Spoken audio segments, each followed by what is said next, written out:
sounds. Let's follow. Well, from the second day of the Urban Forum, we're so delighted to be accompanied by Dr. Nouria Santh, the Regional Director for Egypt and Sudan at UNESCO. Well, first of all, thank you so much for being with us. And through the second day of the forum, I've seen sessions, panels, and discussions. So we'd like to have a wrap-up, first of all, about those sessions.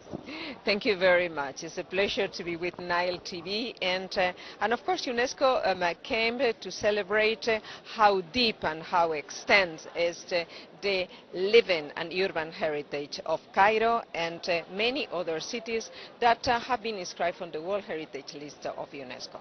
In fact, our approach is not just historic one, and we try to put the focus of the reflection in how this very important cultural heritage matters for whatever that is related to the Development United Nations agenda.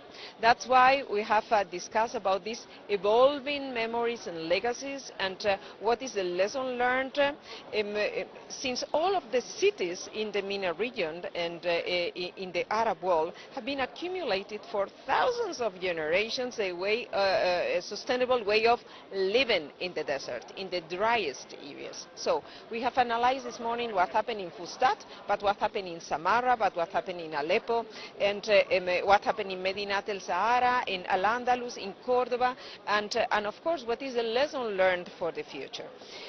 We have finalized right now another very important session about what is the lesson learned in terms of productivity, what is the role of urban agriculture, but as a cultural heritage, not just as a co-production. What is the lesson learned for health, what is the lesson learned for healthy environments, healthy people, as well as all the recipes that have been already recorded in the archaeological and historical record, namely in this very endless story which is Cairo. Of course, UNESCO is here with all the UN family in the pavilion of UN family to give a voice to whatever that is related with the cultural diversity, with a way of living in a city as a form of a social cohesion, with of course how to present a world that we are managing and accompanied with the youth generations of professionals, Egyptians, Sudanese, the people in all the Arab region. So we have demonstrated yesterday that 100 professionals, very young professionals, are the most important human value that we have to continue meaningful results and social-oriented results when taking care of our outstanding cultural heritage. It's a pleasure to be here. It's a very big showroom. It's a very transitive showroom because you are proposing something to a very big audience, but you are always circumvented by different kind of methodologies, opportunities for learning and for encounters and for exchanges.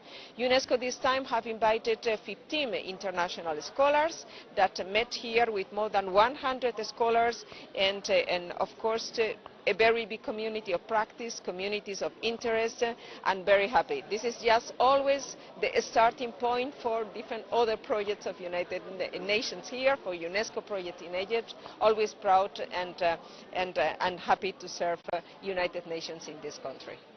Well, the pleasure is ours, so that people can listen more to what's going on. They can benefit from each other's, from the experiences dropped in different countries globally. Because the word urban civilization, urban development, it's a little bit new to the ears that wasn't there, but the whole globe, I guess, nowadays the same aim. It's the better life, it's the good quality of life, it's preserving the heritage. It's all, I think it's all entwining together, connected together, and in the end the outcome is superficial because there's something going on. As you said, you're discussing what happened before in the different experiences, so we can discuss that, listen to each other. I guess this is giving us more of a mindset, a new mindset for our heritage, for our lives. Always inspiring. And of course this country, the case of Cairo, the case of Egypt, is always, it has been always very inspiring for the international community. And of course we are here with this sense of responsibility, because we need to plan what's going to happen for the next civilizatory step, which is urban and super urban. But we have demonstrated that wherever that the Cairo is urban, is like a, you know, a very good balance as well of the rural knowledge, the rural connections, the rural productivity. And so there are not so many places all over the world that are nowadays contemporary, a super big metropole, and at the same time have been inscribed on the World Heritage list of UNESCO just for heritage reasons. So how to get the balance? Wherever that we can do good and well here is going to be replicable, and it's going to be a reference for the rest of the international community.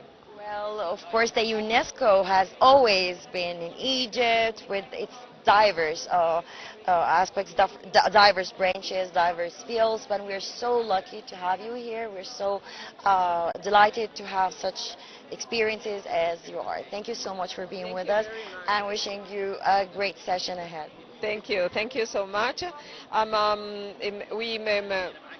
We, of course, we are always engaged with communication and information. Journalists have a key voice in communicating what happened here and to create a bigger and stronger audiences. Thank you for your work.